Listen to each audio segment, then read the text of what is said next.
February, and if you think that there's no work to be done on the allotment in the middle of the winter, then think again. We've just taken delivery of 6 tons of manure, and we have to shovel it into wheelbarrows up in the car park there. That was the job that I've given to David to do, and I'm the one who's wheelbarrowing it all the way down to the allotment. Welcome to Self-Sufficient in Suburbia.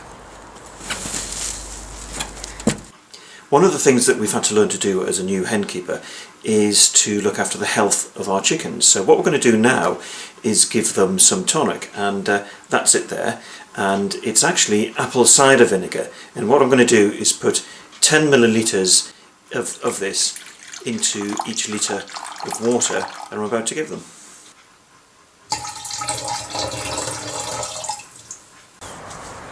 Well, back here on the allotment, I'm just about to give the water to the hens. Now, the vinegar that's in it acts as a conditioner. It helps keep them in a good condition. And I'm just about to give it to the hens. Unfortunately, when I opened the gate to the chicken run, all the hens decided to take a walk around the allotment. So I'm here in the chicken run by myself.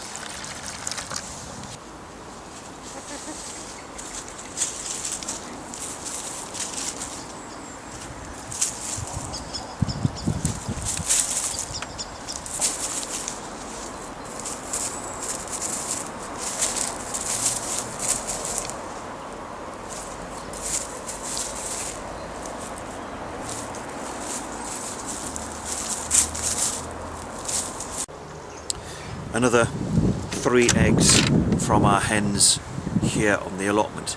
Now, recently we've been making Scotch eggs with some of these eggs here, and we've been using sausage meat as the casing for the eggs. Now, that means it's not an entirely self-sufficient meal for us. So what we're going to do now is have a go at making some vegetarian Scotch eggs, and that way we can use more of the food that we produce here on the allotment, and it gets us that bit closer to being self-sufficient. One of the most important wild crops that we go foraging for in the autumn is hazel. And the reason this is important to us is because hazel is very high in protein, and as we try to become more self-sufficient, what we're finding is that we eat less and less meat, so obviously we need a protein supply. Now, our eggs are a good source of protein, but hazel is as well, so we always go out in the autumn, pick out as much hazel as we can and store it for use through the winter and into the spring. And what we're going to do now is we're going to shell all of these hazelnuts, and we're going to use those to make the coating in our vegetarian Scotch eggs.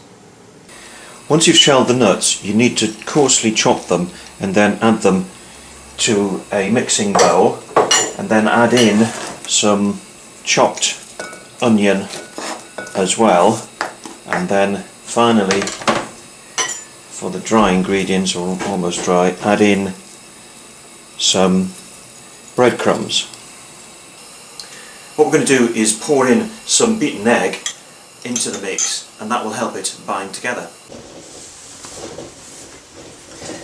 You might just be able to hear the eggs boiling away in the background. Don't overboil them, just give them about 5 minutes, because at the end of the day they're actually going to be cooked again in the oven. Now, here we have the coating for the Scotch eggs, and as you can see, it is now starting to bind together. So we just need to wait for the eggs to be ready for shelling. Once the eggs are ready and have been shelled, then just need to get the coating and just gradually work it up around the egg,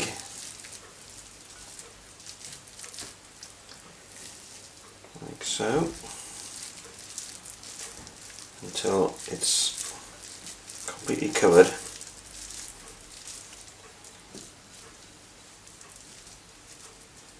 Like that, and then put it onto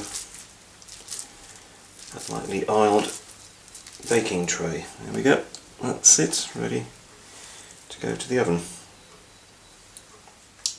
We're not just going to make Scotch eggs using hazelnuts and onions in the coating. We're going to do a second recipe as well. Now, this is spare mashed potato left over from a meal that I had yesterday, and this recipe, instead of using sausage meat in the traditional style, it uses mashed potato to coat the eggs to make the Scotch eggs. And I first came across this recipe when I was doing some research for a talk I was doing last year on the World War II diet here in Britain during the Second World War, and sausage meat, and meat in particular, was quite scarce. It was quite hard to come by, so anything over and above your rations you were very lucky to get.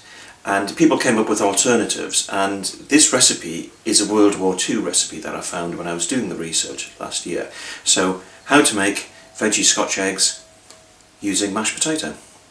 Into the bowl put your mashed potato, and then add in some chopped onion, and then simply mix that up together. There you go. Just squeeze it through your fingers, get a good mix on it. That's it. And then, once that's done, you need to make it into a casing shape for the eggs. Just wrap it around, making sure the whole of the egg is covered.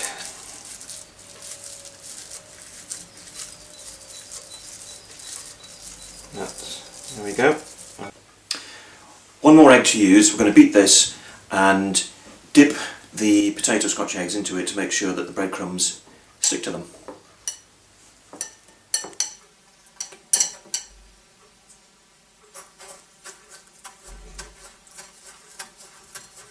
Put them into a preheated oven at 200 degrees centigrade for about 20 minutes.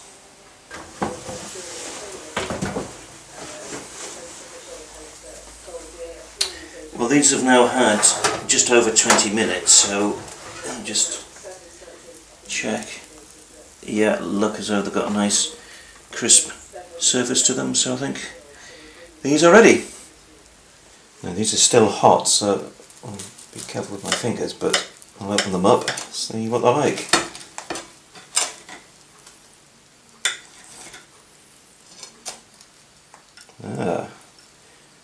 As usual with free-range eggs, the yolks are lovely and yellow. So that's the hazel one. This is the potato one. Yep.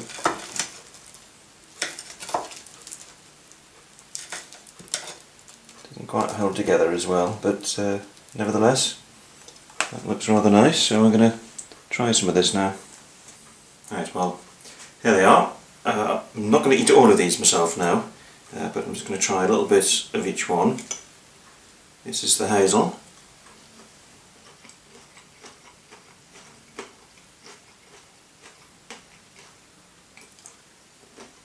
Yep, good. And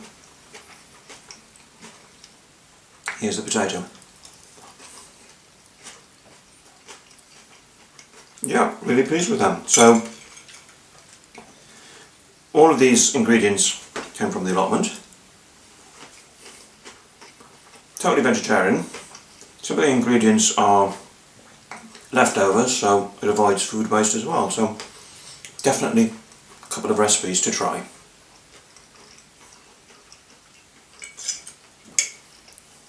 Sorry, I'm going to finish these. Last year we picked 6 sackloads of apples, and we've gradually been using them up over the winter. We're now approaching spring, and we're getting to the ends of the stocks of food that we've got on store. This is what's left of the apples. They're not in the best of shape, so we're going to use up what we've got left today. Some of them are not good enough to be able to cook with, and we're going to give them to the chickens, but the ones that are good enough to use, we're going to use to make an apple chutney. Now, in this recipe you're going to need 1.5 kilos of coarsely chopped apples. Now, that's the weight after you've peeled and cored them. So Put them into the jam pan, and then you need to add in the other ingredients. First of all, chop 2 or 3 medium-sized onions, add them in.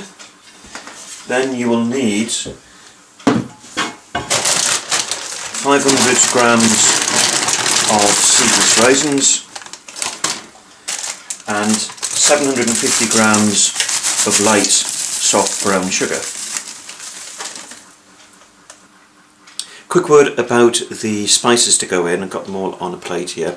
You need 2 teaspoonfuls of mustard seed, a teaspoonful of ground ginger, also 1 of ground allspice and 1 of ground cloves as well. So they all go into the pan.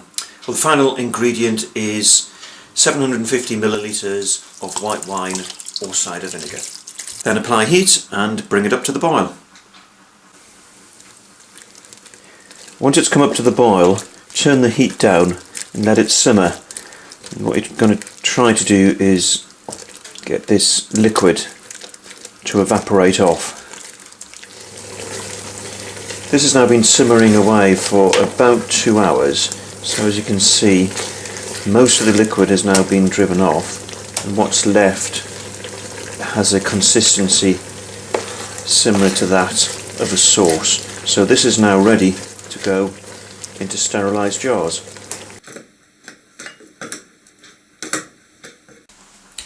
That's one of the 4.5 jars we've just made from that batch of 1.5 kilos of apples. Now it's quite a sweet chutney, but it goes very well with cold meats or with cold meat pies.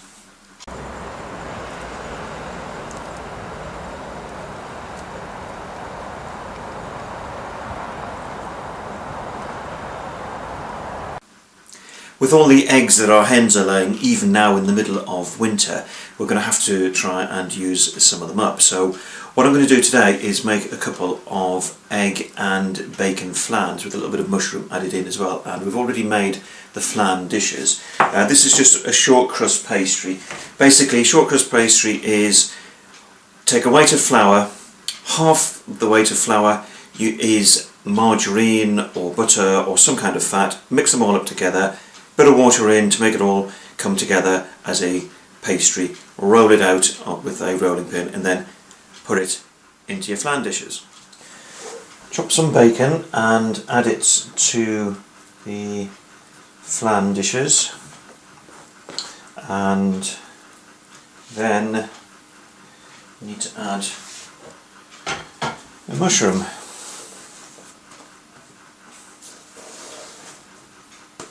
People say that you can spot the difference between a free-range egg and a mass-produced battery egg because the free-range eggs are, that the yolks are much yellower. Well, I've got to tell you that that is completely and absolutely true.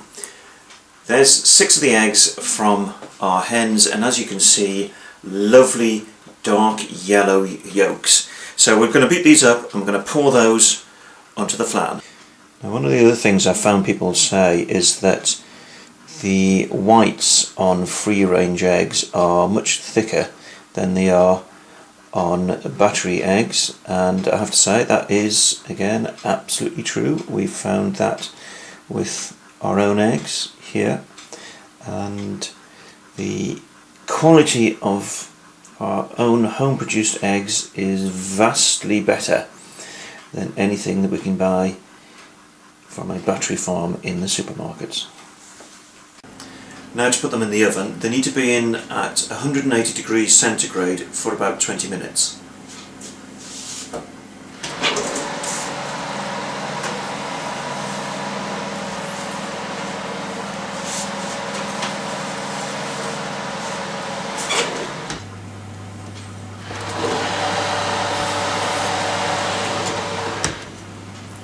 That sits there.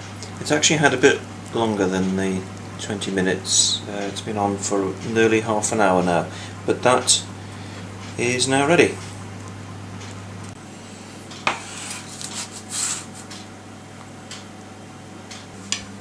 Okay, now for the moment of truth.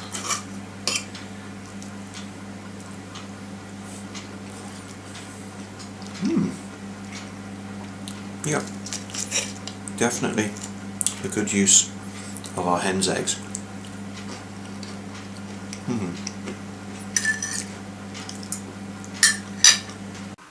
Our cabbage crop last year wasn't particularly good, and those cabbages that we did manage to pick we've now used up. Now, one of the advantages with keeping hens is that you get the eggs from them, and the eggs can be traded for other people's produce from their allotments as well. So we've had some cabbages acquired through a number of eggs recently, and what we're going to do is we're going to steam these and then freeze them. Now, I always reckon that steaming cabbage is much better than boiling it because it takes out less of the goodness. Well, the cabbage has been steaming for about 15 minutes now, and that is just about ready. So what we'll do is we'll turn off the heat, let it cool down, and then we'll put it into bags to go into the freezer.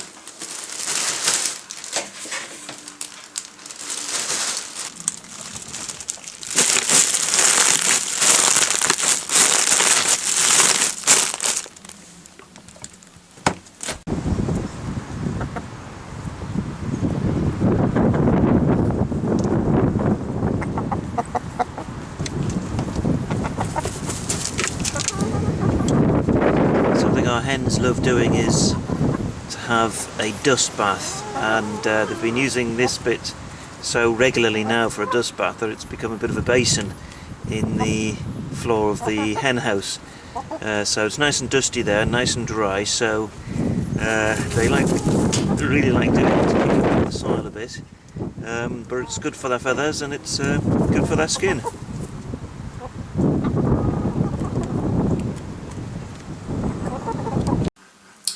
We don't grow cooking apples in any of our gardens or allotments, but we were given some weeks ago some cooking apples by a friend of ours, and those two are fine, but as you can see that one is not in the best of shape. What we want to do is get these used up before they go off, so what we're going to do now is make an apple pie. And the first job is to peel and core the apples. For this recipe we're using a very simple, straightforward short crust pastry. Line a pie dish with the pastry and then add in the apple, reasonable sized chunks. There we go. So the question is, do you add sugar to something like this? Well, if you're using eating apples, then you probably don't need to add sugar to it. Since we're using cooking apples here and they're going to be slightly sourer than the taste of normal eating apples, then you might want to add a little bit of sugar. So we'll add a tablespoonful to this. You don't want to add too much though, because as you bake it the sugar will tend to liquefy and can often leak out all over the place. Well, the next job is to make the lid. So just roll it back, and to make sure it sticks, just put a bit of mortar around the edge, and then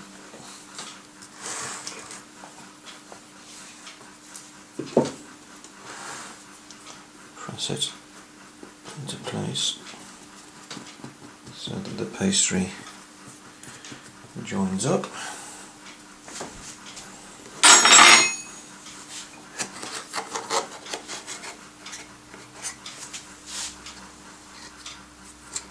And just cut away the excess and just get a handful of slits like so. And then if you want you can glaze it with egg, or we're going to use milk. Well, this is now ready to go into the oven, 180 degrees centigrade for 20 to 25 minutes. I've already got a couple of flans in there as well, so using the energy, using the oven as efficiently as possible.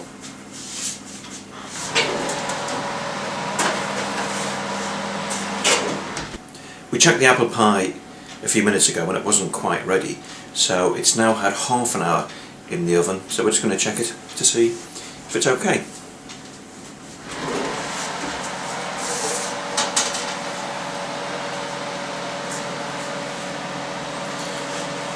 I think that looks nice and hot and is ready.